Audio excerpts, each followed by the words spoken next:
عليكم ورحمة الله وبركاته. معكم جهاد من قناة ذكاجي 4 ساعات اللي بجيب لكم فيديو جديد.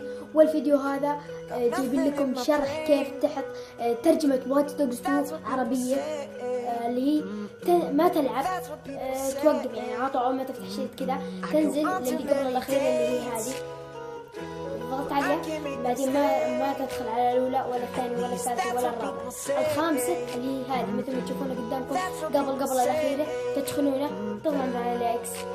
زين أنا قبل شوي معكم الحين مثل ما تشوفون فوق اللغة وتحت الترجمة. هذه اللغة ما يمكن أغيرها عشان نفس الشريط ما يمكن أغيرها أبد، ما يمكن أحط عربي كذا، ما يمكن أبد. اللي هو أنزل تحت اللي هذه الترجمة أقدر أخلي عربية وأقدر أخلي قبل شوي عربية ولا أستخدم العربية. أكثركم أول ما تشوفون الفيديو لازم يطلع لكم هذه لازم تعدلون العربي. والدليل على هذا نروح نلعب ونشوف كلامي صح. وبس ودي أقول لكم نقطة واحدة اللي هي مهمة في القناة، اللي هو إن شاء الله بيصير موعد التنزيل يوم الأحد ويوم الخميس. أنا الحين أصور لكم يوم الأحد والخميس إن شاء الله.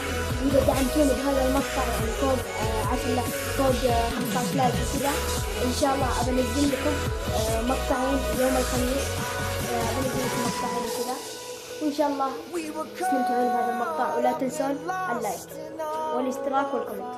شوفوا الحين دخلنا على نفس اللعبة، نضغط مثال سهم تحت بعدين كأننا نسلم أو كذا.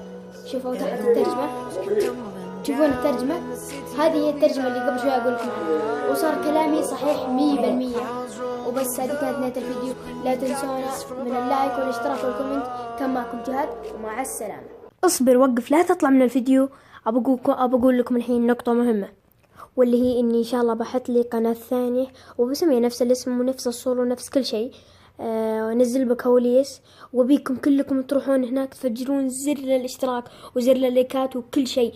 نبي منكم دعم غير صاحي. ومع السلامة.